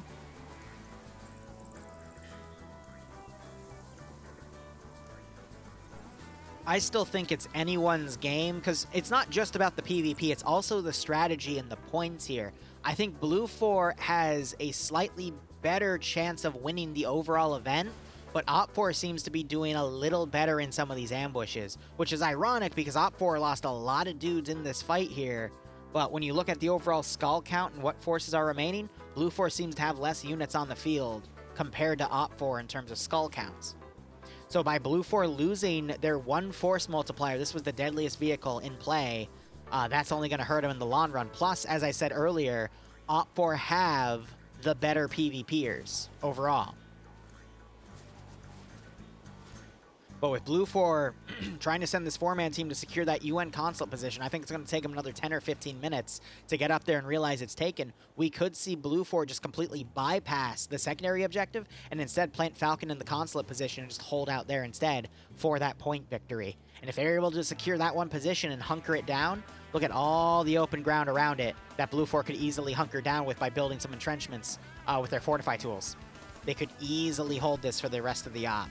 And then stash Falcon in this back room here, for example, and he would pretty much be grenade-proof and rifle-proof and penetration-proof. So they could put him up here. They could also risk putting him up here That's a bit of a riskier play, but that's also pretty well hidden. I wouldn't put him in here because you can easily penetrate the walls of that shed.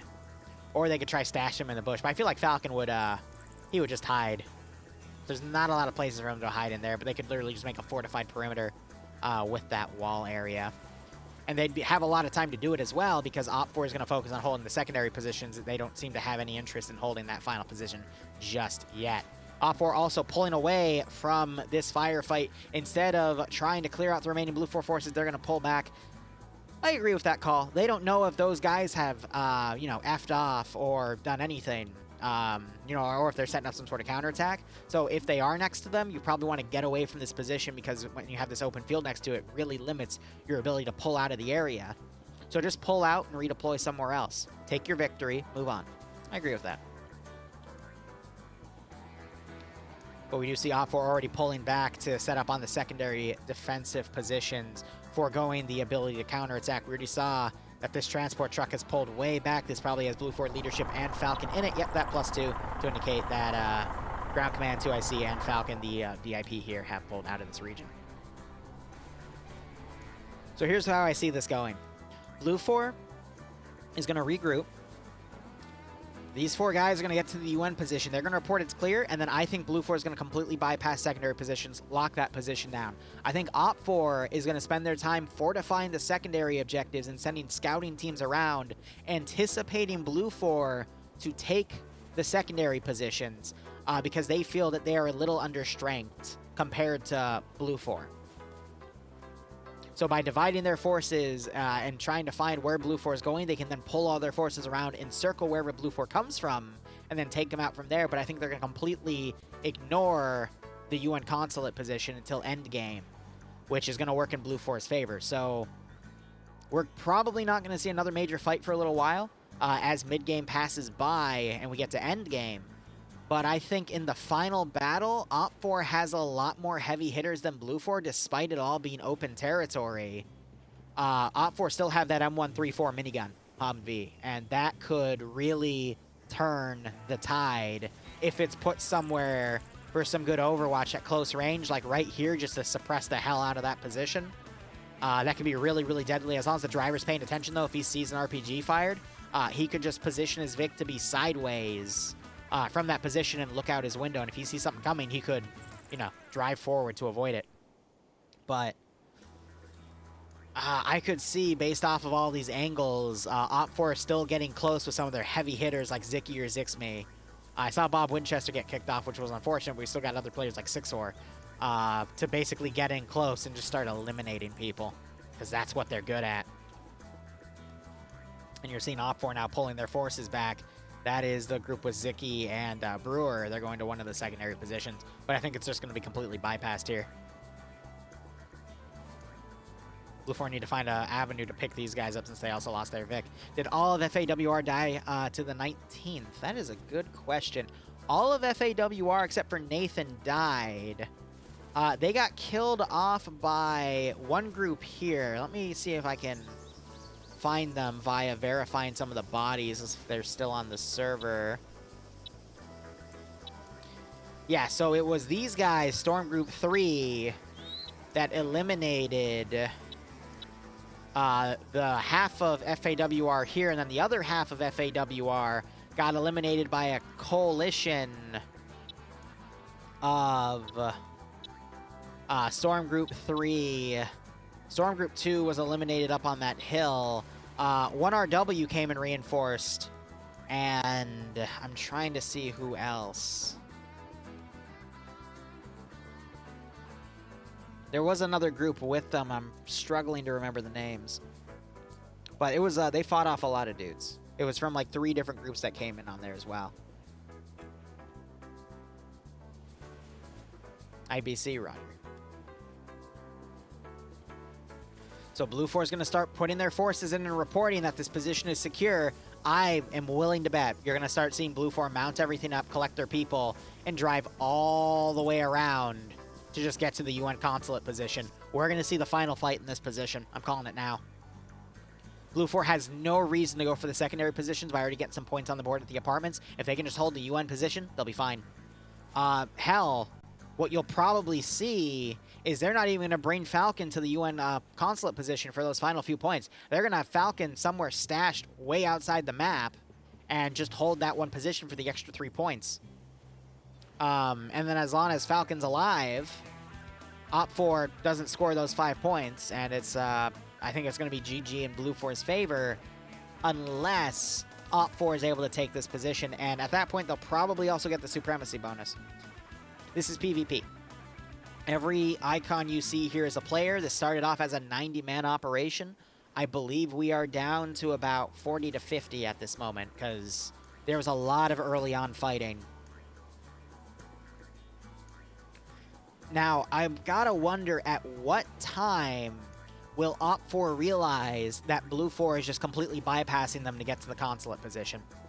I believe the next... Let me go look at the announcement here. The next pain is at 75 minutes.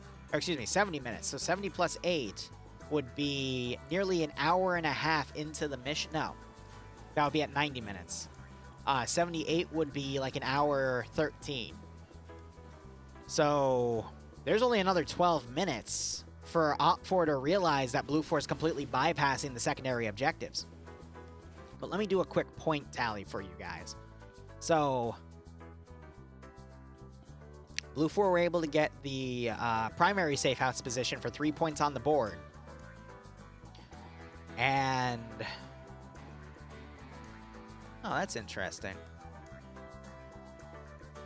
A stolen UN car inside the consulate position by the end of the game.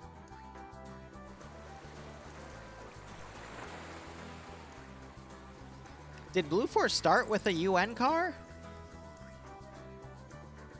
It would be foolish for them to leave it behind, but I think they took all their vehicles in, which is why you saw those two guys running up on foot. I can't recall if Blue 4 had a Vic in here. Flip has that car, yeah. So that's something that Op4 would have started with. So Flip probably has that stash somewhere, but that's worth some more points. It's probably this. Yeah, it's got the UN banner on it. So Op4 will try to deliver that car into the UN position by the end to get those extra points. But Op4, if they're able to overpower that UN position, I think they're still going to be able to get 5 points on the board and potentially knock Blue 4 under 5 men to get their supremacy bonus as well. So I think Op4 is still in the game to win this. The final fight's just going to be at the UN consulate position. But Op4 have the number advantage right now. But Blue 4 are going to have a defender's advantage. I really don't know which way this is going to go. I do know for a fact Blue 4 need to pick up their guys and push in there ASAP, though, because they got less than 10 minutes to form up. Now, Op4, as soon as... I think they're going to realize maybe, I want to say 5 minutes prior, that Blue 4 isn't going to go for the secondary positions, and instead start rallying within the next 5 minutes to go to the UN consulate position, which doesn't give a lot of time for Blue 4 to put their forces in and regroup. I'm surprised these guys haven't been ordered to pull back to regroup with a truck yet either, because this seems a little risky because Op4 were driving around in that position.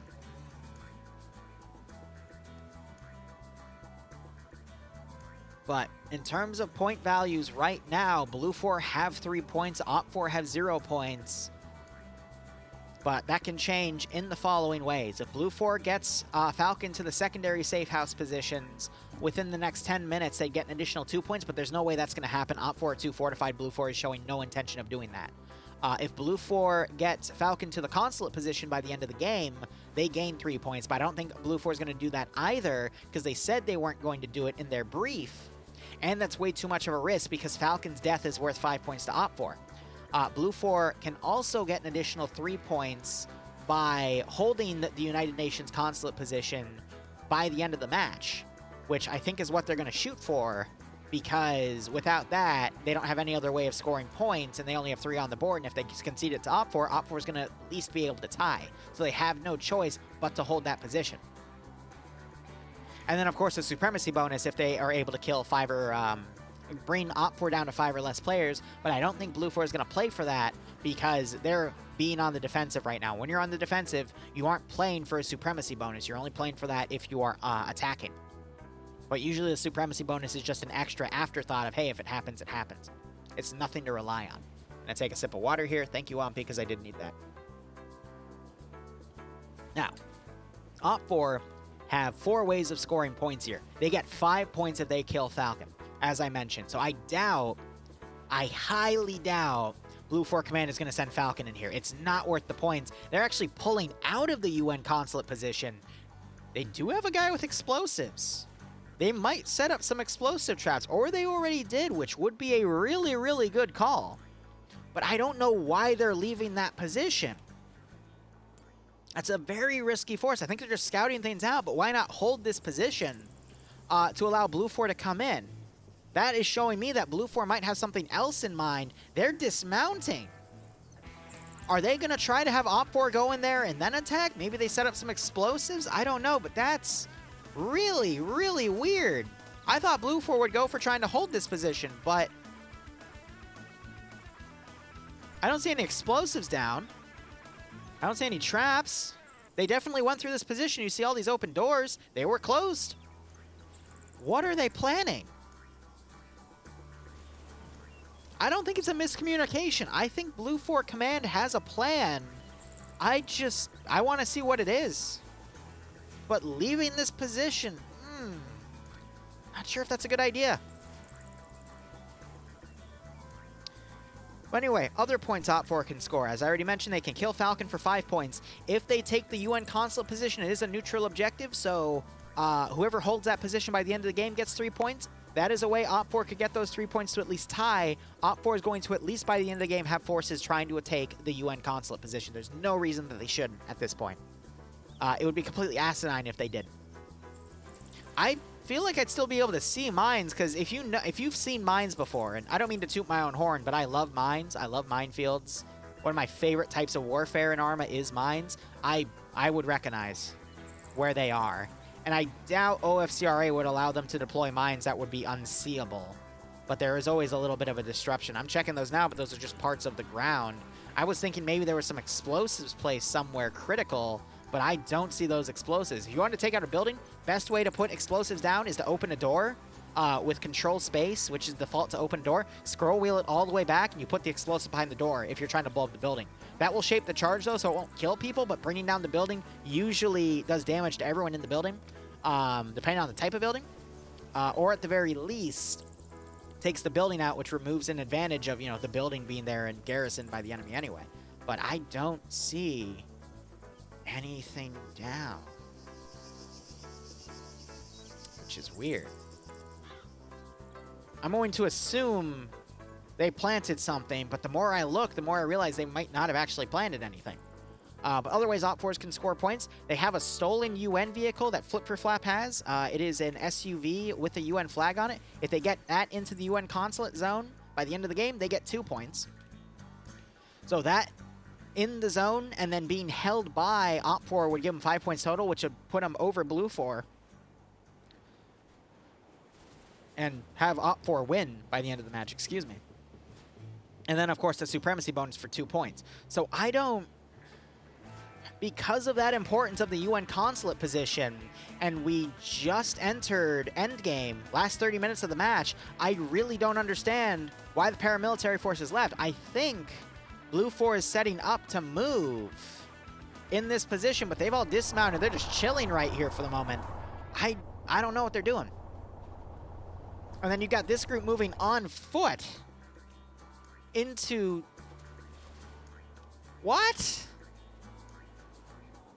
I think they should have pulled back, gotten picked up by the transport truck, and then driven, and they just should have put Falcon on foot to do maneuvering out here, because it's unlikely for him to be found if he does that. But, yep, now you got Blue 4 turning around, potentially going to go back to the United Nations consulate position. I guess they were doing recon and just checking down here to see if they could find OFCRA, but the fog's getting too thick for them to do any far-range recon. So the only reason they wouldn't put explosives at the UN consulate position is if they intended on going back. But this is perplexing. It's 3 points? Well, all the better, but again, it just proves my point of the final battle is going to be at this position. At least it should be. We might see another skirmish down here, but that's Blue 4 needlessly throwing people into this fight. Maybe as a feint, but in 3 minutes we're going to see a notification that all the safe houses have been held, and the final position is going to be held at the UN Consulate. So that's going to let OFCRA defend it. OFCRA have the number superiority, and that's just going to weaken Blue 4's chances of winning. So I feel like Blue 4 should have spent this time maneuvering. Now we're seeing the mounts up, but it's going to be cutting it incredibly close. And now Blue 4 might be pushing their guys over to the right flank to be picked up, but it's too late, in my opinion. OFCRA is going to start getting forces in the UN position. These 4 guys are going to be arriving in another minute, having no time to dig defenses. Oh, this is stressful. It's really leaning to OFCRA right now because they have the better players, in my opinion. They've got the number advantage right now. And Blue 4 is going to scramble in to make a last-minute defense where they could have had more time to do it because they had plenty of time for Recon to go down and say, hey, it's clear. I think the only reason that they might have held is thinking OFCRA had forces over here, but if they thought that, they should have just sent one vehicle up to scout ahead instead, and only given them, like, you know, one driver, maybe one driver and a gunner at least, to, you know, just do a quick drive-by around where they think there's an enemy fortification. It's 7 minutes? If it's at the 70-minute mark, then that's an... you're right. You're right. I was thinking it was an hour 12. No, it's an hour 15 plus 8, which is an hour and 23 minutes. So you're right. There's still 11 minutes on the clock, so Blue 4 still has time to set up. You are absolutely right. Thank you for correcting me on that. I thought it was much closer. But even then, at some point within the next few minutes, OFCRA needs to realize that Blue 4 is not going for any of the secondary positions. Otherwise, something would have happened by now.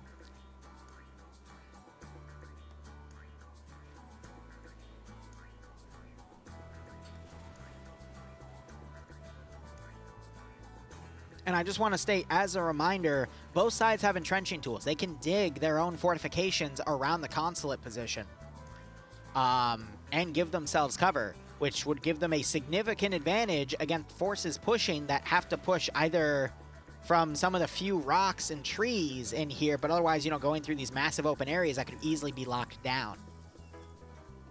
Plus, there's a perimeter fence covering most of it, and then leaving big open areas for you to also dig fortifications. So... tough call. Yeah, so now we're seeing Blue 4 pulling over to the right, I think with the intention of being picked up by something. But they're going to probably try to give Chinatown a wide berth here. Fucking China. That's funny that it's Chinatown because they're using the frickin' RPKL huts. Oh, it's a little racist, but okay. They don't have recon drones, but they do have Hunt IR rounds, which are a 40mm grenade-launched round that is actually a camera with a small parachute.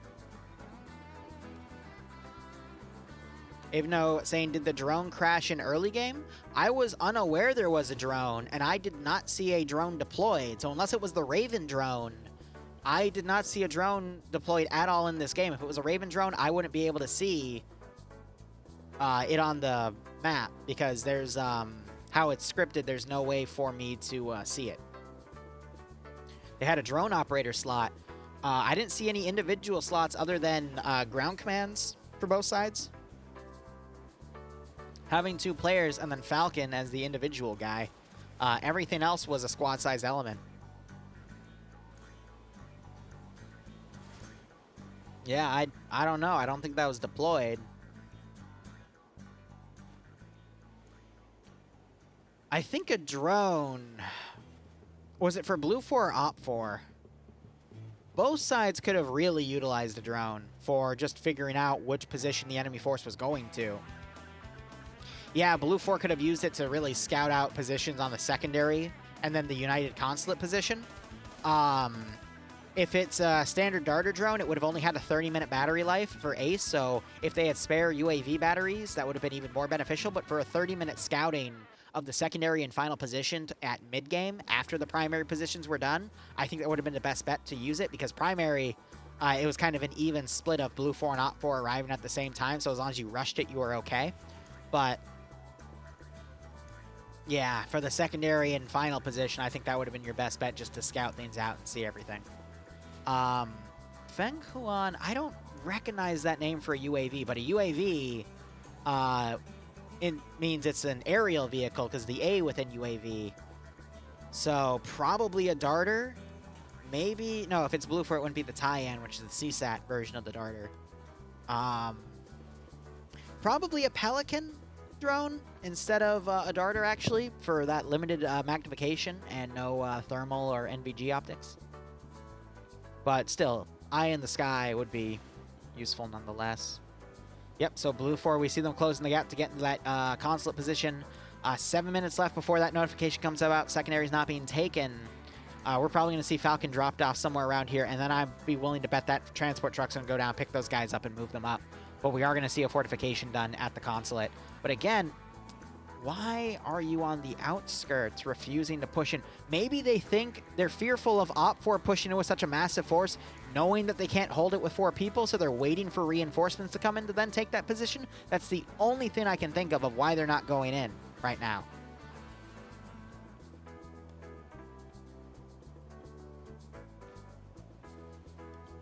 Well, so you have UAV.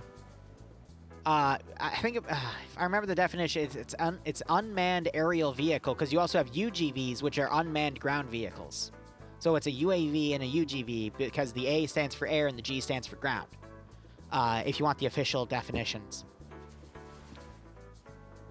So, but no, yeah. So you get the autonomous part from the U part, the unmanned part, not the not that part of the definition. But clever way to look at it, but it's unfortunately wrong.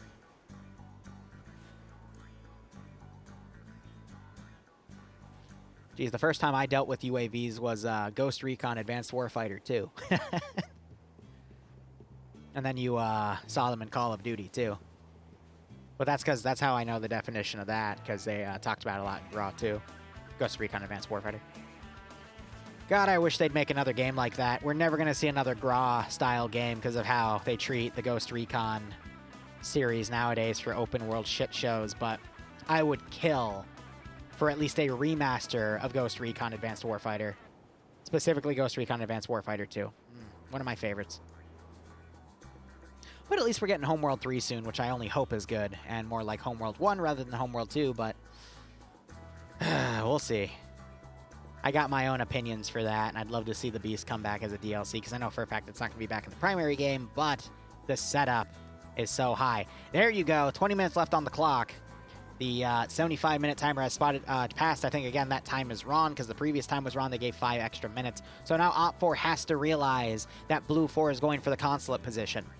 Because where would Blue 4 have spent those 30 minutes, if anywhere else? And OPFOR hasn't properly gone and reconned it out yet. So now we're going to see a race for that position. So I don't get why Blue 4 is staying outside of the Consulate position right now. And why they're not trying to go in and take it. Because this is allowing for OPFOR to just go in there and take that position and potentially lock it down. So I really don't know. Maybe Blue 4 knows they're undermanned and they think OPFOR is overmanned, so they don't want to risk it. But in any case, the only way they're going to win is to risk it, because otherwise they'll tie or lose. I'd love a proper Star Wars Battlefront 2 remaster, but you're not going to get it, Bror. I'm sorry to say. EA's already done that with DICE. They're not gonna do it. I'd love a Republic Commando, either remaster Republic Commando 2, which was going to be Imperial Commandos, but that could still potentially happen in a few years, but unlikely. Honestly, these days it sucks to be a gamer, because all of the really fun, inspirational things from way back when are now just, corporations trying to turn games into experiences that they can monetize every moment of, which is also why I kind of like Arma 3, because you can do whatever you want in this damn thing. And, not have to worry about greedy corporations trying to monetize every little thing. Now, there is a little bit of pushing around with some of the CDLCs, but, CDLCs like SOG Prairie Fire, not to shill, are pretty worth it, in my opinion. But here we go. OPFOR sending forces in. They're going to take this position. I assume that Blue 4 has explosive traps in here, because there's no other reason they shouldn't be in here to at least hold.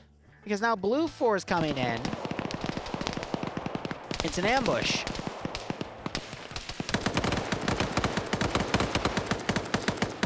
So they knocked out one guy, killed another. They're forcing these guys to pull back. This is lucky. This is really, really lucky. Because they either assumed that OPFOR would dismount and then push in, rather than pushing right in thinking it was taken, which I guess makes sense because OPFOR would predict that Blue 4 was in there, but there were other ways OPFOR could have approached this compound that were out of the line of sight of this Blue 4 group. For example, if they came up in this direction. So this is just purely lucky to work in Blue 4's favor. Now Blue 4 is going to get a major amount of their forces in and then start this fight as OPFOR starts trickling in, but nah, this is luck. Don't get me wrong, a great capitalization of the situation. Don't get me wrong, but luck. Yes, OFCRA only does a single round with a bonus round for Thursdays. I never cover the bonus round, though, because I usually, you know, have to start up on other things, unfortunately. But they also have Tuesday rounds where it's only like a 10-minute round, but they do like 5 of them, and they're really, really fun. They do really meme-y things like snowball fights, which I cover one of those every, I want to say, 4 to 6 months. Just like, you know, 5 or 6 crazy rounds. That was also where Falcon got an Eddie drone and killed like 5 people with it, with the Pelter version of it, with the shotgun. They're pretty fun in my opinion. But they do those every Tuesday. I only cover one every once in a while. Nave, no, I think you are allowed to stream it if you want to. I just don't stream it because I'm usually out of here because Thursdays are really busy days for me. I got 2 other streams to prep for, including usually a Zoosop within TSB, but, or excuse me, Pog, my bad. And then some other stuff, but let's see. Blue 4 also getting another lucky ambush here, firing at a vehicle in here, which has the 2 IC. Not sure if they got any casualties. That's at least going to delay this one vehicle. Will they potentially dismount to engage? Nope, they're just orientating themselves. So OPFOR, instead of going for a unified attack, are doing a lot of... I'm going to be honest, they're not coordinating this at all. They're just, I think Flip just ordered OPFOR to go into this group.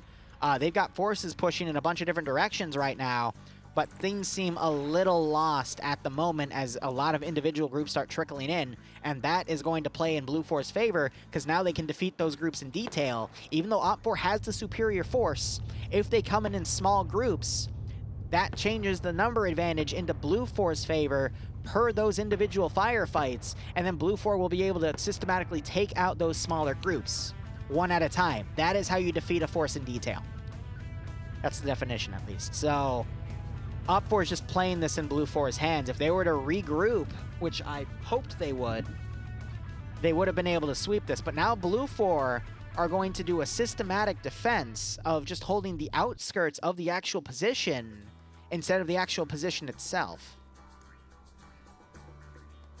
So they're optimally choosing positions where there's a good bit of cover, good bit of concealment, with a bunch of open areas around it, trying to bait OPFOR into going into the position itself so they can ambush, intercept and eliminate those groups before they're able to get into the actual zone.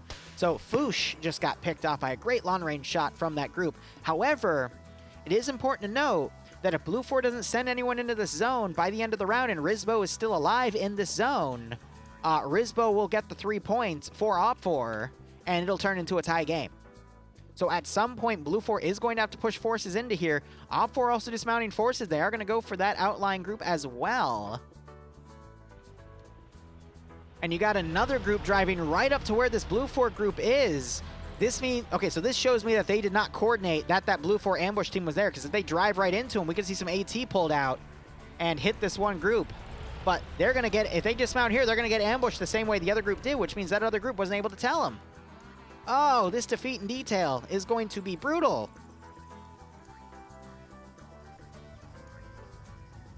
I don't see any AT here on this Blue 4 group, but you're hearing them reloading fresh mags. Looks like they just have enough defilade to get away from this Blue 4 ambush, but could see an ambush right here as well, and then that force coming in flank. Oh, OPFOR, they have more forces to send in, but again, by this defeat in detail, it's gonna be bad.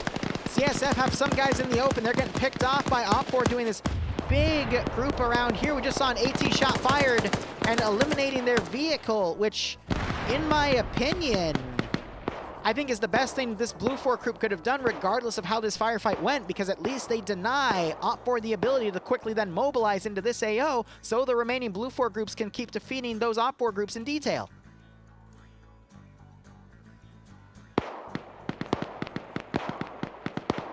All right, someone was just double tapped. CSF are down to 4 guys. These two can try to push up, but they're going to be countered by Ziki and Koska, who are really good at these flank attacks. So again, I think OPFOR is going to win this fight here decisively, but because they lost their transport, they're probably going to spend a few minutes trying to find Blue 4's transport big, which is going to slow them down even more, and then they're going to have to run in, but by then, I think Blue 4 is going to have that position just purely locked down. It's a smoke GL round. I don't think he meant to fire that. They're down to 3. Nope, they're down to 1 because Ziki and Koska cleaned house right there. We're down to 12 minutes.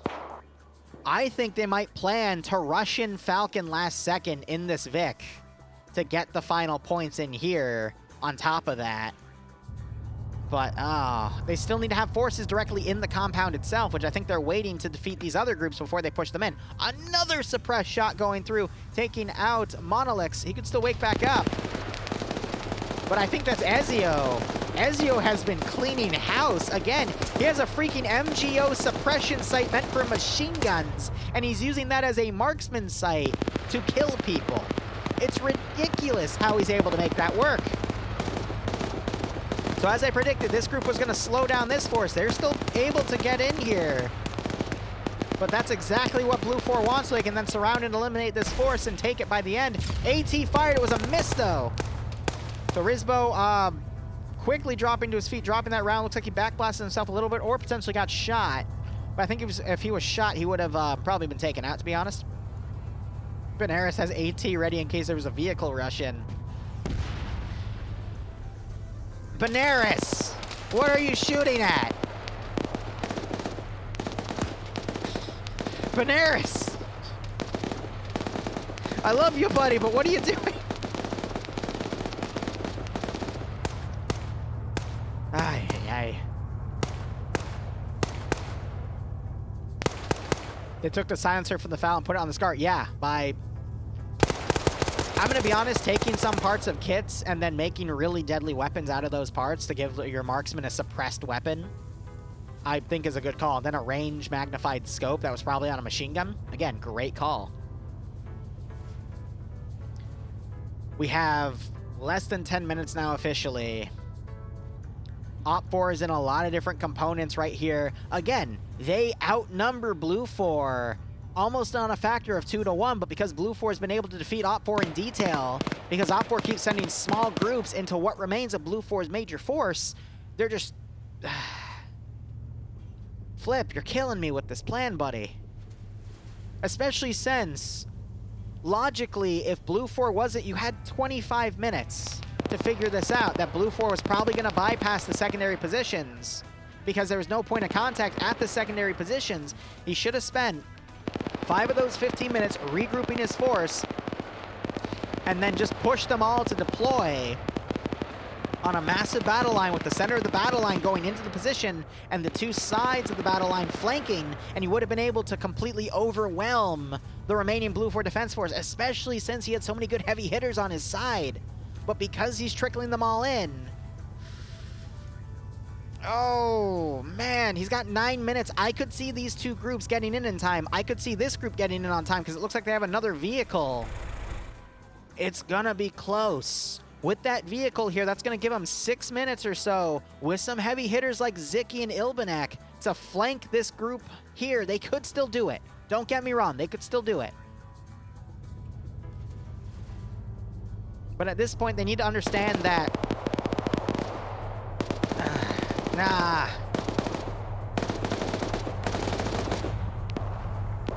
I mean, if there was such thing as perfect communication in PvP, OPFOR would be able to relay that Blue 4 is not in the zone itself, they're outside of the zone, which, if Flip is thinking about it, that means that Blue 4 isn't really playing to win right now in a traditional sense. Let me reword what I just said. They're playing basically to rush in the VIP last minute by not having a force here directly. So what OPFOR should be doing is focusing on just surrounding this position to prevent that rush of the VIP. Great pick off by Roland's Vic here. Roland being the gunner. I don't know who his driver is. There it is. It's Ezio. Which...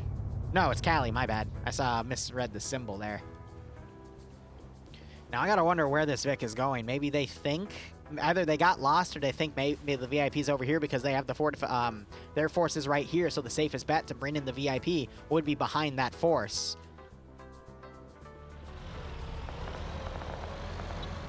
So they're either really, really smart in identifying that the force outside of the position means that the VIP is going to be around this area, which, in my opinion, if they have that information, is a very good logic call. They just got the engine to glide right in. Oh my god. Blue 4 is going to drive like a bat out of hell at this point. What a prediction that OFCRA was just able to make right there. They're going to do a quick dismount, but Blue 4 is going to book it because that's the VIP. Again, I think that was a really good prediction on OFCRA because logically it makes sense. If Blue 4 is fortifying a direction outside of the compound, then it would be logical to assume that behind that Blue 4 position is the VIP. The only position that then makes sense for that VIP to be is the closest tree line where they could stash him, close enough to rush him in, but far enough away from the actual fight. Again, that is why I like members like Ziki and Ilbanek, because that shows their line of thinking. They will literally outthink you by 5 steps and be able to figure out places like these, and that's why I love seeing the tactics of OFCRA, because that is how they think on a week-to-week basis. It's amazing what they're able to come up with and how they're able to counter each other. It is literally a game of chess in OFCRA. You still see it in Friday Night Fights, don't get me wrong, but very, very big brain plays. Benares, let's see if he can redeem himself for that AT. He gets 1 kill. Throws a grenade. That is going to screw Alex over. Alex, I think, just saw the grenade. Tries to run to the other corner. No! He does not. Gets a little closer. Cripples himself. Benares now breaching. Can he get the kill on Alex? He does. Oh, Alex trying to throw a grenade right there. Benares doesn't notice. Oh, it was Barros that ran in there, so Benares might have noticed. But now Blue 4 taking this position, I think fueled by the fact that they got spooked by Blue 4 coming in. They have 5 minutes remaining. That Vic is now going to be driving on the outskirts, trying to still stay away from the battle, but look at how few forces Blue 4 has. Oh, I didn't see the other force portion. Never mind. They still have a good chunk of their force remaining, and there's less than 5 minutes on the game clock. So they're going to literally rush in Falcon last minute, but they are spooked right now because of that OFCRA team. So I think OFCRA is now going to be able to call up and say, hey, that was the VIP. VIP is in this type of vehicle. So let's see if these guys hearing that vehicle, they should have Settler getting up with his AT right now. They should really be focusing on trying to ambush that Vic if they hear it. Because logically, what else would that vehicle have? There's nothing else logically that it should have, but let's see if OFCRA tries to rush an AT guy up there. Because if they kill Falcon, OFCRA wins. Actually, no. Blue 4 would get the 3 points for delivering Falcon to that spot. They'd hold this one position. They'd get 6 points to Falcon dying at 5 points. So they'd still have to take this position, but that would at least much more how would I word it? That would at least almost guarantee OFCRA's victory if they're able to take this spot. AT going off, killing that one Vic. I'm really surprised after that first gunshot the driver didn't start driving. And that just cost Blue 4 a pretty heavy force multiplier, but I think this group called in that they heard a vehicle over here, so now you got this vehicle driving around. They spotted this one truck. AT going. Tanked by the Vic. Look at that damage texture change. It was a weak hit. Now is that gas going to be able to intercept? They dismount. Blue 4 driving right into him. Where is that AT? Holy shit. Jodza getting his AT out real quick. What the hell is being fired by OFCRA there? VIP having no choice but to push in. Blue 4 doubling down for the last 2 minutes to get Falcon in and start having him run around. There's the VIP. He's running around, triple timing into that compound. What the? What is Seal firing? What? What are you firing, sir? Because according to my notifications, you're firing grenades. He's firing a grenade machine gun. But, like, actual grenades. Because it's giving the grenade notification.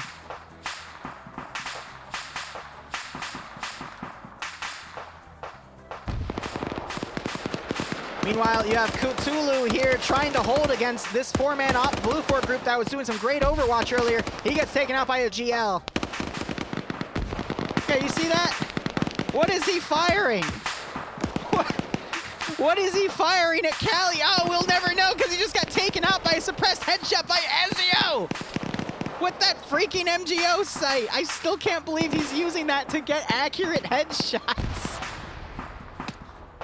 And he's still going for more. He's trying to take out Kuksa. Now you got OPFOR trying to push in the UN vehicle. They could still slide in for a few points last minute, but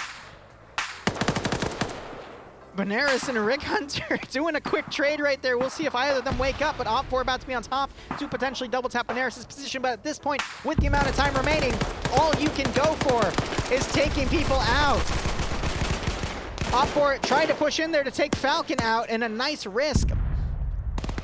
What the hell just happened? Flip for Flap has exploded.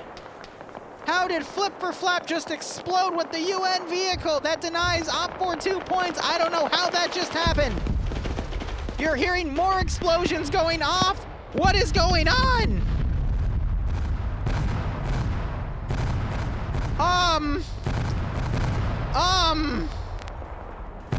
That's not Arma. That thing is literally spawning GBUs. Why is it spawning GBUs? What was that? It's still spawning more GBUs. It's literally spawning bombs. I'm gonna go cover the PvP again. OPFOR pushing in more, but Blue 4 has successfully defeated OPFOR in detail because OPFOR pushed with too many small groups.